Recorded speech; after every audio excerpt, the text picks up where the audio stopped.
करते हैं। पहला क्वेश्चन आपके सामने दिया गया है, कह रहा आपसे निम्नलिखित युग्मों को निम्नलिखित युद्धों को नीचे दिए गए कूट के आधार पर आपको कालक्रम अनुसार व्यवस्थित करना है। तो देखो भाई यहाँ पर आपसे दिया गया है धर्मत का युद्ध। जो धर्मत का युद्ध हुआ था, धर्मत का युद्ध जो हुआ था ये आपका हुआ था 1658 में। कब हुआ था? 1658। देखिए लगभग सभी युद्ध हुए हैं, सभी आपके 1600 में ही हुए हैं। बहादुरपुर का युद्ध जो हुआ था ये हुआ था आपके 58 में, ये भी 58 में हुआ था, ये भी आपका 58 में हुआ, लेकिन डेट परिवर्तन है। डेट अभी बता रहे हैं क्या डेट है। यहाँ पर जो सामूगढ़ का युद्ध हुआ था ये भी आपका इसी में हुआ था, 58 में ही हुआ था, 58 में ही हुआ था।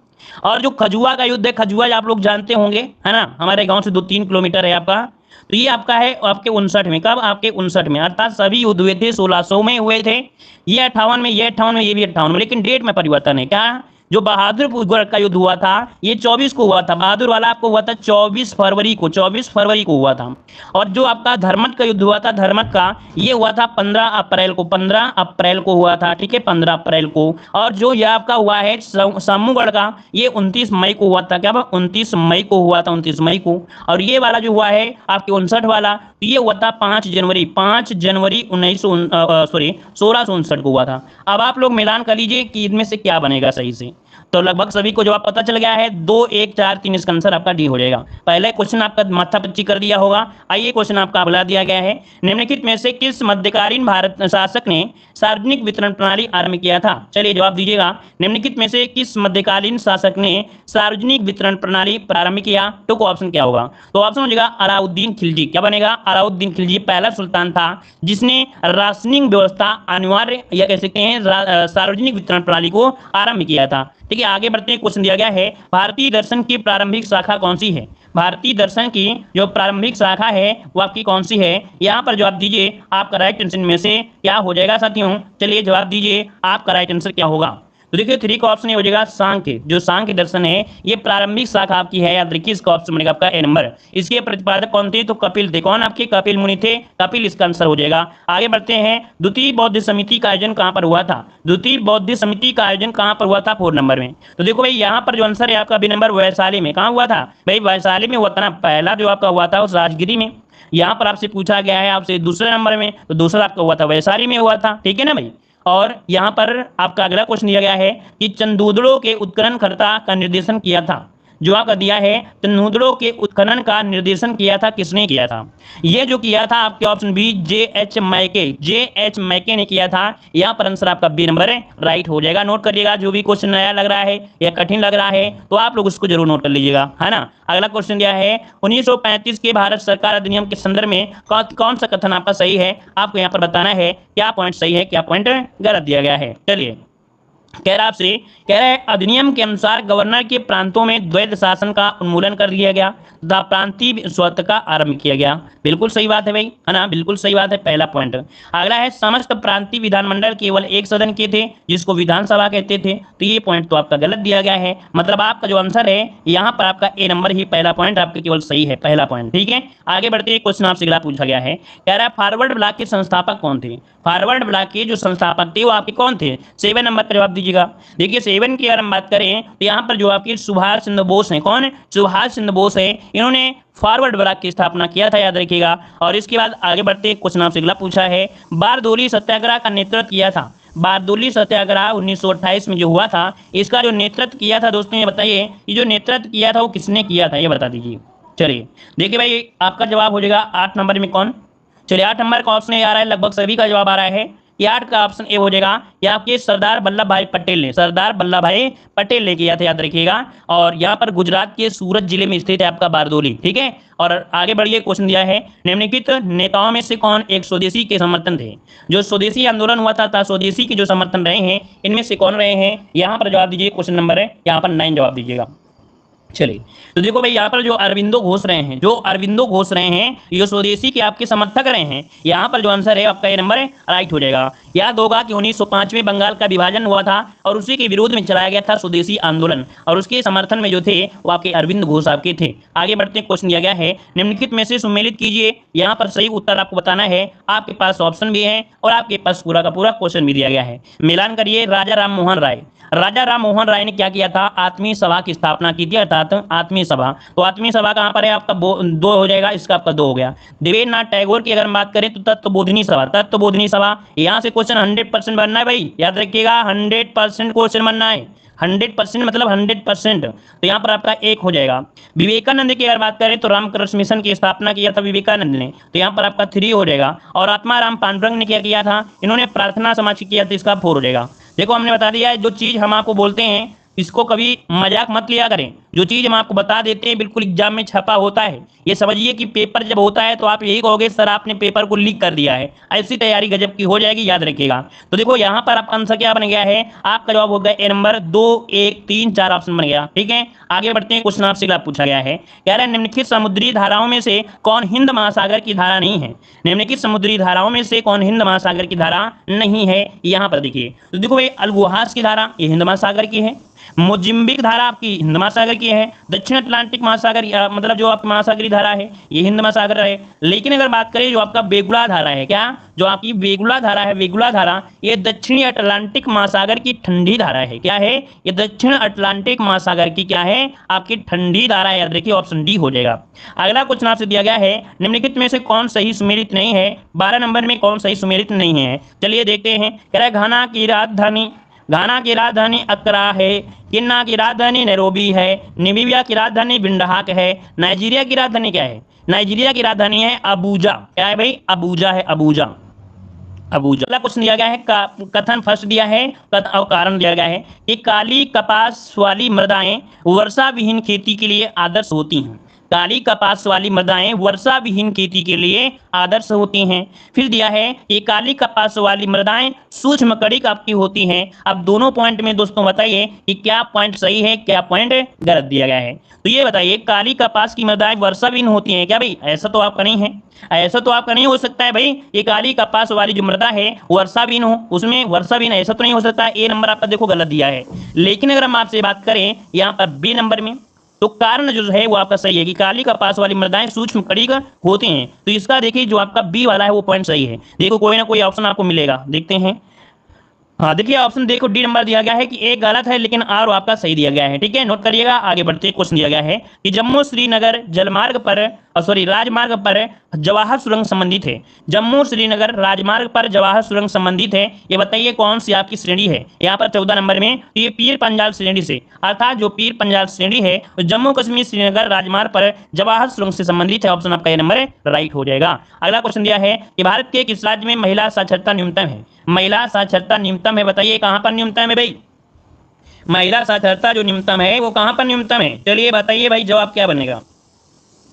चलिए दोस्तों देखिए बहुत अच्छी बात है कि आप सभी के जवाब यहाँ पर आ रहे हैं और आपका जवाब हो जाएगा 15 नंबर में ऑप्शन ए आपके बिहार है ना, बिहार की जो महिला साक्षरता है वो आपकी न्यूनतम है, याद रखिएगा। ठीक है, आगे बढ़िए। कह रहा भारत में मुद्रा अर्थात जो करेंसी है कि आंशिक परिवर्तनीयता का अर्थ क्या होता है, भारत में मुद्रा की आंशिक परिवर्तनीयता का जो अर्थ होता है क्या होता है, तो होता है कि भुगतान संतुलन के चालू खाते पर परिवर्तनीयता, भुगतान संतुलन के चालू खाते पर परिवर्तनीयता, यहाँ पर आंसर आपका बी वाला आपका राइट हो जाएगा। दोस्तों आगे बढ़ते हैं कि भारत में निर्धनता के स्तर का आकलन किया जाता है, भारत में निर्धनता के स्तर का आकलन है, गरीब है कि नहीं गरीब है, ये कैसे करते हैं, तो परिवार के उपभोग और व्यय के आधार पर, कितना उपभोग कर रहे हैं, कितना खर्चा कर रहे हैं, है ना, कितना व्यय कर रहे हैं, तो आपका जो आंसर होगा सी नंबर इसका राइट हो जाएगा। ठीक है, यहाँ पर देखिए अगला क्वेश्चन दिया गया है कि भारत में हरित क्रांति के प्रणेता जो आपके हैं वो कौन से हैं, भारत में हरित क्रांति के प्रणेता जो आपके हैं कौन है। इस क्वेश्चन का जवाब किसी का भी गलत नहीं होना चाहिए भाई, ये क्वेश्चन का जवाब है किसी का गलत नहीं होना चाहिए, जवाब दीजिए सही जवाब क्या हो जाएगा। चलिए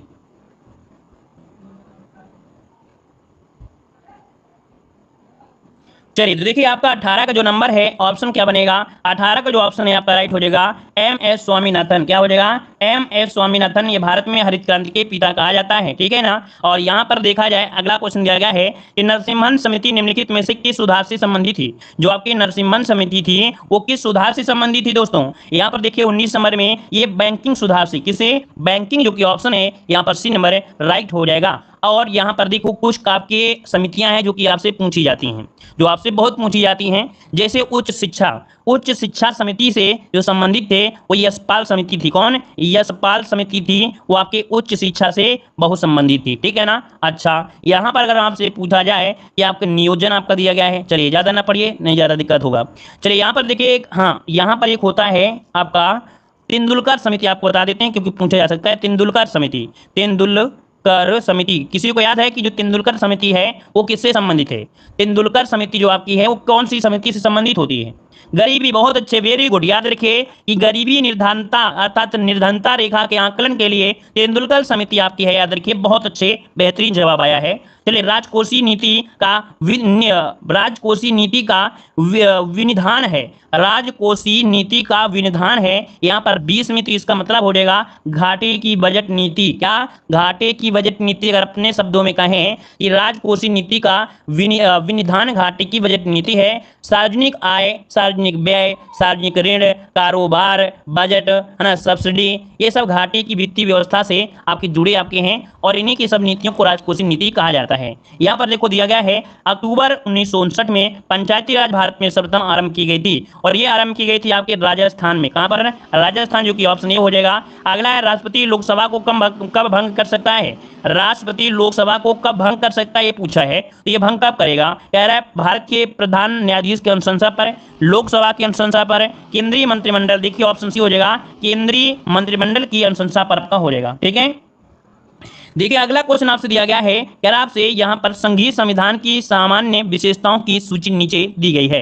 अंत में दिए गए कोड की सहायता से उन विशेषताओं का चयन करना है कि क्या पॉइंट सही है, क्या पॉइंट यहाँ पर गलत दिया गया है। देखो भाई आपके सामने इस प्रकार से आपको दिया गया है। चलिए 23 नंबर में अगर आपको दिख रहा हो तो बताइए, नहीं तो थोड़ा सा इसे और भी यहाँ पर बड़ा कर देते हैं। आप बताइए, लिखित एवं कठोर संविधान, लिखित एवं कठोर संविधान, बिल्कुल सही बात है आपका है। केंद्र और संघ शासित इकाइयों के मध्य शक्तियों का बंटवारा है, ये भी आपका सही दिया गया है। कह रहा है विधायिका और कार्यपालिका के मध्य शक्ति पृथक्करण, यहाँ पर विधायिका और कार्यपालिका दिया है। भाई आपका विधायिका और कार्यपालिका दिया है, जबकि आपको पढ़ाया गया है न्यायपालिका। विधायिका और न्यायपालिका जो कि एक निष्पक्ष रूप से एक स्वतंत्र है, तो ये ऑप्शन देखिए आपका ये गलत है कि नहीं? गलत है, गलत है। अगला है द्विसदनीय राष्ट्रीय विधानमंडल, तो ये भी आपका सही है। मतलब आपका जवाब हो जाएगा 1, 2 और 4 जो आपका आंसर ये राइट हो जाएगा, क्योंकि कार्यपालिका और जो न्यायपालिका है इसका पृथक्करण हुआ था, ना कि विधायिका और कार्यपालिका, ठीक है ना। तो ऑप्शन सी हो गया। अगला बताइएगा, निम्नलिखित में से किन अनुच्छेदों को राष्ट्रीय आपातकाल के दौरान निलंबित नहीं किया जाता है? जब राष्ट्रीय आपातकाल लगता है तब कौन से आर्टिकल है जिनको निलंबित नहीं करते हैं? बहुत ही जानदार क्वेश्चन आपके हैं, देखा जाए तो सबसे बेहतरीन आपके क्वेश्चन आपके हैं, कठिन स्तर का भी आपका है, लेकिन क्वेश्चन को घुमाया गया है, एक साथ मिक्स किया गया है, बहुत कठिन नहीं कहेंगे, ये लेवल के क्वेश्चन आपके हैं। देखो आपका जो आंसर है 24 में ऑप्शन डी, अनुच्छेद जो 20 है और अनुच्छेद जो आपका 21 है, ऑप्शन डी हो जाएगा। कभी कभी कुछ तो कठिन पढ़ना ही चाहिए, क्यों भाई, होता है कि नहीं? कभी कभी कुछ तो कठिन पढ़ना चाहिए। जब डेली आप पढ़ रहे हो, दोनों टाइम प्रैक्टिस लगा रहे हो, तो कुछ कठिन होंगे और कुछ सरल भी होंगे, है ना। तो देखो दिया है भारत के संविधान में उद्देशिका का विचार लिया गया है, कहाँ से? उद्देशिका जो आपकी है कहाँ से ली गई है? तो उद्देशिका जो आपकी आई है ये आपके यूएसए के संविधान से है। ऑप्शन बनेगा क्या? डी नंबर इसका राइट हो जाएगा। अब यहाँ पर आते हैं, अगला क्वेश्चन है, कह रहे हैं निम्नलिखित में थायमीन जो आपका है, थायमीन है क्या? थायमीन जो आपका है ये है क्या? तो देखो थायमीन की अगर बात करते हैं तो ये विटामिन B1 का रासायनिक नाम है। क्या है? विटामिन B1 का रासायनिक नाम थायमीन है। अगर आपसे पूछे विटामिन B2 का, तो B2 का होता है राइबोफ्लोविन होता है ना। और विटामिन 6 का क्या होता है? पैराडॉक्सिन होता है। चलिए यहाँ पर देखिए अगला क्वेश्चन दिया गया है, निम्नलिखित में से कौन सा कोशिकांग आनुवंशिकी अभियांत्रिकी से संबंधित आपका है? कौन सी कोशिकांग है जो आनुवंशिकी अभियांत्रिकी से संबंधित है? देखिए 27 में, तो ये होता है प्लाजिड्म। क्या होता है? जो आपका प्लाजिड्म दिया गया है, ये कोशिकाओं के स्वतंत्र रूप से प्रतिक्रिया बनाने में सक्षम हो जाते हैं और ये वाहक के रूप में उपयोग किए जाते हैं। आगे बढ़ते हैं, क्वेश्चन दिया गया है सूची फर्स्ट को सूची सेकंड से सम्मिलित करना है। ये बताइए जर्मन सिल्वर, यहाँ पर देखिए आपको दिया गया है, कोट में बताना है। देखिए जो जर्मन सिल्वर होता है इसमें तांबा और निकिल होता है, तांबा और निकिल होता है। जो जर्मन सिल्वर होता है इसमें तांबा और निकिल होता है, तो भैया हमने यहाँ पर मिला दिया, है ना, तांबा और आपका निकिल हो गया। इसके बाद अगर हम आपसे बात करें, यहाँ पर सोल्डर, जो सोल्डर होता है वो कैसे बनता है? शीशा और टिन से, शीशा और टिन से, शीशा और टिन से। तो ये तो बन नहीं रहा भाई, ये तो नहीं बन रहा ना। जर्मन और निकल कहाँ, ये आपका दिया भाई, हमने गड़बड़ी लगा दिया था। यहाँ पर देखो जर्मन सिल्वर जो बनता है वो बनता है किससे आपका, तो ये बनता है आपका तांबा और निकल से। अब ये सही आया है ना, ये सही आया है। और जो सोल्डर बनता है, सोल्डर जो होता है ये किससे होता है, सीसा और टिन से होता है। सीसा और टिन से हो जाएगा, इसका मतलब ये 2 हुआ, इसका 1 हो गया। तो ऑप्शन आपका देखो कौन सा मिला है, डी वाला मिला है। इसका मतलब आपका ब्लीचिंग पाउडर क्लोरीन हो गया, और हाइपो जो हो गया वो सोडियम हो गया। ये 4 हो गया, ये 3 हो गया। तो आपका ऑप्शन बन गया क्या, 2 1 4 3। ऑप्शन नोट करिए, डी नंबर आपका राइट। यहाँ पर आपसे अगला क्वेश्चन दिया गया है, गीत गोविंद पुस्तक के लेखक कौन है। गीत गोविंद पुस्तक के लेखक आपसे पूछा है। यहाँ पर आंसर क्या हो जाएगा, तो आपका जो आंसर है नोट करिएगा, डी नंबर जयदेव बनेगा, डी नंबर। अगला है, प्रतिवर्ष अंतर्राष्ट्रीय जनसंख्या दिवस कब मनाते हैं, तो जनसंख्या दिवस मनाते हैं 11 जुलाई, जो कि ऑप्शन क्या है यहाँ पर नंबर राइट हो जाएगा। 15 अगस्त तो जानते हो भाई स्वतंत्रता दिवस मनाते हैं। 31 अक्टूबर को 2 चीजें होती हैं, एक तो होता है इंदिरा गांधी पुण्यतिथि और एक होता है राष्ट्रीय एकता दिवस, ठीक है। और 22 मार्च को मनाते हैं क्या, आपका मनाते हैं यहाँ पर विश्व जल दिवस। क्या मनाते हैं, विश्व जल दिवस मनाते हैं। अगला दिया है कि कृषि क्षेत्र से उत्पन्न होने वाले मीथेन गैस के अतिरिक्त एक मुख्य ग्रीन हाउस गैस आपकी कौन सी है। तो देखो मीथेन गैस तो आपकी होती है, लेकिन यहाँ पर जो आपका नाइट्रस ऑक्साइड है N2O है ना, ये भी क्या है, एक प्रकार की CHG गैस आपकी ग्रीन हाउस गैस आपकी यहाँ पर है, ठीक है। तो आपका जवाब क्या हो गया, ए नंबर राइट हो जाएगा। आगे बढ़ते क्वेश्चन दिया गया है कि भारत में कुल कितने संरक्षित जैवमंडल अर्थात बायोस्फीयर रिजर्व आपके हैं। भारत में कुल कितने संरक्षित जैवमंडल अर्थात बायोस्फीयर हैं, याद रखिए ऑप्शन सी हो जाएगा 18 है। कितने हैं, 18 है, याद रखिएगा 18। जो सबसे पहले आपका था वो नीलगिरी था, भारत में सबसे पहले जो आपका था वो नीलगिरी बायोस्फीयर बना था आपके 1986 में। कब, 1986 में। और यहाँ पर सबसे नया जो आपका है वो पन्ना है। कौन है, सबसे नया जो बायोस्फीयर बना है वो पन्ना है, जो कि सबसे नया है 2011 में आपका बना था, ठीक है। आगे बढ़िए, क्वेश्चन दिया गया है, भारतीय कपास संस्थान कहाँ है, का पास खड़े हो। यहाँ पर देखिए 55 नंबर में, तो ऑप्शन क्या हो जाएगा, ये आपके है नागपुर में। कहाँ पर है, नागपुर, जो कि महाराष्ट्र में आपका हो जाएगा। 1976 में इसकी स्थापना की गई थी। अगला क्वेश्चन दिया गया है कि इनमें से कौन सा यूरोपीय देश है, इसको तो हमने पढ़ाया भी है भाई, यूरोपीय देश जो आपका है कौन सा है। तो यहाँ पर देखिए 56 नंबर में ऑप्शन हो जाएगा बुल्गारिया। तो बुल्गारिया आपका यूरोपीय देश है, इसकी राजधानी क्या है। चलिए देखते हैं कि आप लोग क्या जवाब दे पाओगे। हमने आपको बताया है बुल्गारिया की राजधानी, अगर आपने ध्यान से पढ़ा होगा तो आप लोग जरूर बताएंगे कि इसकी जो राजधानी हो आपकी है क्या है। सोफिया, वेरी गुड, बहुत अच्छे। यहाँ पर देखिए सोफिया हमने बताया था कि इसकी जो राजधानी है वो आपकी सोफिया है ना, सोफिया हो जाएगा। और इसके बाद आगे बढ़ते हैं, क्वेश्चन आपसे अगला पूछा गया है कि राज्यसभा के पदेन अध्यक्ष कौन होते हैं। राज्यसभा के पदेन अध्यक्ष पूछा गया है 57 नंबर में। तो आपका जवाब क्या होगा, यहाँ पर भी हो जाएगा उपराष्ट्रपति होते हैं। अगला है, प्रसिद्ध विरूपाक्ष मंदिर कहाँ पर है। तो विरूपाक्ष मंदिर कहाँ पर है, तो आपके हम्पी, जो कि आपके कर्नाटक में अवस्थित है। और यह मंदिर भगवान शिव को समर्पित है। किसके लिए, आपके भगवान शिव को समर्पित है, याद रखिएगा। अगला दिया गया है, यहाँ पर आपसे कह रहा है मई 2022 में केंद्र सरकार ने किसे प्रधानमंत्री मोदी का नया सलाहकार नियुक्त किया है। तो मोदी जी का नया सलाहकार इनमें से कौन है। देखिए जो आपका आंसर है वो आपका डी हो जाएगा तरुण कपूर। क्या बनेगा, तरुण कपूर, इसका ऑप्शन आपका डी हो जाएगा। अगला क्वेश्चन आपसे देखो दिया गया है, मई 2022 में रिपोर्ट्स विदाउट बॉर्डर्स द्वारा जारी विश्व प्रेस स्वतंत्रता सूचकांक 2022 में भारत का जो स्थान मिला है कितना मिला है। ये बताइएगा, विश्व प्रेस स्वतंत्रता सूचकांक में भारत की स्थान है 150। कितना है भाई, 150 याद रखिए। 180 देशों को लिया गया था, जिसमें से 150 स्थान आपका आया है। वहीं पर अगर देखा जाए 2021 में क्या स्थान रहा है, 2021 में 142 था। कितना, 142 था। आगे बढ़ते हैं, क्वेश्चन दिया है, मई 2022 में पत्रकारिता की श्रेणी में भारत की ओर से पुलित्जर पुरस्कार 2022 किसे प्रदान करने की घोषणा की गई है। लाजवाब क्वेश्चन आपका है, देखिए बहुत लाजवाब है। ये आपके उपयुक्त सभी अर्थात सना इरशाद मट्टू और अमित दवे और दानिश सिद्दीकी, उपयुक्त सभी, इसका ऑप्शन डी नंबर राइट हो जाएगा, ठीक है भाई। यहाँ पर आगे बढ़ते हैं, क्वेश्चन दिया गया है कि हाल ही में किस राज्य अथवा केंद्र शासित प्रदेश में फ्लू बीमारी का मामला सामने आया है। तो फ्लू बीमारी का जो सामने मामला आया है, यहाँ पर बताइए आपका जवाब क्या होगा। तो देखो भाई 62 नंबर का ऑप्शन, ये नंबर आपकी केरल में आया है। कहाँ पर आया है, तो आपकी केरल में आया है। देखिएगा केरल एक नई वायरस बीमारी से लपेट में आ गया है ना। तो यहाँ पर जो आंसर है वो आपका ये नंबर है राइट हो जाता है, ठीक है। अच्छा, इस बीमारी से होता क्या है, इस रोग से जो प्रसिद्ध बच्चा होता है तो शरीर पर टमाटर के आकार के लाल लाल छाले पड़ जाते हैं, ठीक है। बदन दर्द होता है, बुखार, थकान, उल्टी, पेट में ऐंठन, ये चीजें होती हैं। अगर ऐसे होती हैं तो आप लोग भी चेकिंग करवा लीजिएगा, ठीक है। आगे बढ़ते हैं, इतने में आधी चीजें तो सबको रहती हैं, बदन दर्द सबके रहती हैं, है ना। हम तो पढ़ाते रहते हैं, बैठे रहते हैं, तो हमारे बदन में तो दर्द ही रहता है। बुखार भी कभी आती है, थकान भी आता है, और बोलते बोलते हाथों में दर्द होता है तो उल्टी भी आती है, पेट में ऐंठन भी होता है। तो हमारे थोड़ो यहाँ पर कह सकते हैं कि बीमारी है। भैया इतना ऐसा काम ही कर रहे हैं कि हमारी बॉडी में ऐसे सब लक्षण दिखाई देंगे। तो देखो आपका जो आंसर है यहाँ पर 62 नंबर में आपका ये हो जाएगा केरल, इसका आंसर होगा। यहाँ पर आगे बढ़ते हैं, क्वेश्चन दिया गया है कि मई 2022 में संयुक्त राष्ट्र में हिंदी के उपयोग को प्रोत्साहित करने के हिंदी@UN परियोजना में भारत ने कितने धन का योगदान किया है या दिया है। तो देखो भैया यहाँ पर संयुक्त राष्ट्र में हिंदी के उपयोग को प्रोत्साहित करने के लिए यह दिया है, और कितना धन दिया है देखिए 63 नंबर में, तो $8 लाख दिया है। याद रखिए कि हिंदी को बढ़ावा मिले, हिंदी को बढ़ावा मिले, इसलिए याद रखिए ये परियोजना की शुरुआत की गई है हिंदी@UN, ठीक है। और इसकी शुरुआत 2018 में की गई थी और भारत सहयोग से संयुक्त राष्ट्र ने किया है, अर्थात यहाँ पर जो आंसर है आपका डी हो जाएगा। अगला मई 2022 में 25वां मुख्य चुनाव आयुक्त किसे नियुक्त किया गया है। वेरी वेरी लाजवाब क्वेश्चन दिया गया है। तो देखिए 64 का ऑप्शन क्या होगा भाई, यहाँ पर देखिए जो आपके राजीव कुमार है, जो आपके राजीव कुमार है ये 25वें मुख्य चुनाव आयुक्त आपके चुने गए हैं। आपका जवाब यहाँ पर सी नंबर राइट हो जाएगा। और इसके बाद आगे बढ़ते हैं, क्वेश्चन आपसे अगला पूछा गया है, यहाँ पर सुमन बेरी कौन है भाई। सुमन बेरी बताइए क्या है, ये बताइए। सुमन बेरी बहुत IMP क्वेश्चन आपका है। सुमन बेरी जो है वो आपके हैं कौन, ये जवाब दीजिए भाई। ये नीति आयोग के उपाध्यक्ष हैं, कौन से नंबर के, तीसरे नंबर के उपाध्यक्ष हैं आपके किसके, नीति आयोग के। बहुत अच्छा क्वेश्चन आपका है। आगे बढ़ते क्वेश्चन दिया गया है, मई 2022 में किस राज्य ने ई अधिगम योजना की शुरुआत किया है। ई अधिगम योजना की शुरुआत किया है किसने, तो ऑप्शन हो जाएगा आपका बी नंबर, हरियाणा ने। किसने, हरियाणा, जो कि ऑप्शन बी हो जाएगा। और अगला क्वेश्चन दिया गया है, मई 2022 में महानिदेशक स्तर पर भारत ब्रिटेन राष्ट्रमंडल वार्ता कहां पर संपन्न हुई है।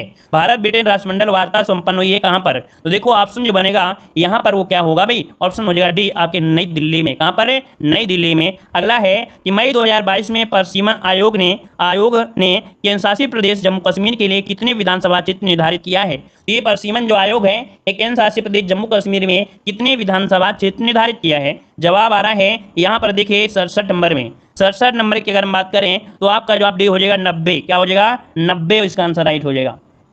भैया किंग थोड़े से सुधर जाओ, है ना। यहाँ पर आई लव यू ना बोलो, ये सब फेक आईडी वाले चला रहे हैं, है ना। और फेक आईडी वालों से अगर आई लव यू बोलोगे ना तो क्लास डिस्टर्ब भी होगी और पढ़ाई तो कर पाओगे नहीं, है ना। यहाँ पर जितने जुड़े हैं आईडी वाले ना वो सब फेक आईडी हैं। फेक के चक्कर में पढ़ोगे तो फेल हो जाओगे जीवन भर में, ठीक है। समझ में आ रहा है। चलिए भाई देखो 67 का जो ऑप्शन है यहाँ पर क्या हो जाएगा, डी नंबर, यहाँ पर 90 हो जाएगा। क्या हो जाएगा, 90, इसका ऑप्शन डी हो जाएगा, ठीक है। चलिए आगे बढ़ते हैं, क्वेश्चन दिया गया है, मई 2022 में किसे व्हाइट हाउस की पहली अश्वेत महिला प्रेस सचिव चुना गया है। चलिए यहाँ पर देखो दिया है, मई 2022 में किसे व्हाइट हाउस की पहली अश्वेत महिला प्रेस सचिव नियुक्त किया गया है 68 नंबर में। तो ऑप्शन से हो जाएगा, इनका नाम है कैरीन जीन पियरे। कैरीन जीन पियरे ये व्हाइट हाउस की क्या है, आपकी पहली अश्वेत महिला प्रेस सचिव आपका चुना गया है। और अगला क्वेश्चन आपसे यहाँ पर दिया गया है, कह रहा आपसे अगला क्वेश्चन कह रहा आपसे, मई 2022 में किसे यूनेस्को फ्रीडम अवार्ड 2022 से सम्मानित किया गया है। चलिए भाई, गिल मोरकैनो वर्ल्ड फ्रीडम 2022 जो चुना गया है यहाँ पर किसे, तो आपका जवाब इनमें से क्या होगा, डी नंबर। इनका नाम है Belarusian association of journalist. Option बनेगा यहाँ पर डी नंबर राइट हो जाएगा, ठीक है ना। यहाँ पर अगला क्वेश्चन दिया गया है कि संयुक्त राष्ट्र का अंतर्राष्ट्रीय मातृभाषा दिवस प्रतिवर्ष कब मनाया जाता है। लाजवाब क्वेश्चन आपके सामने आया है और बताइएगा कि संयुक्त राष्ट्र का अंतर्राष्ट्रीय मातृभाषा दिवस कब मनाते हैं। आपका 70 का ऑप्शन क्या होगा, देखो 70 का ऑप्शन जो है 21 फरवरी। क्या बनेगा, 21 फरवरी को दुनिया भर में संयुक्त राष्ट्र के अंतर्राष्ट्रीय मातृभाषा दिवस को भाषाई और सांस्कृतिक विविधता के लिए मनाया जाता है, याद रखिएगा, ठीक है। और इसके बाद इस बार का जो विषय रखा गया है वो रखा गया है बहुभाषी शिक्षा के लिए प्रौद्योगिकी का उपयोग। क्या, बहुभाषी शिक्षा के लिए प्रौद्योगिकी का उपयोग, चुनौतियां और अवसर, ठीक है ना। धन्यवाद सभी को, जय हिंद, वंदे मातरम। लाइक शेयर जरूर करिएगा दोस्तों, ठीक है, सपोर्ट जरूर करिएगा।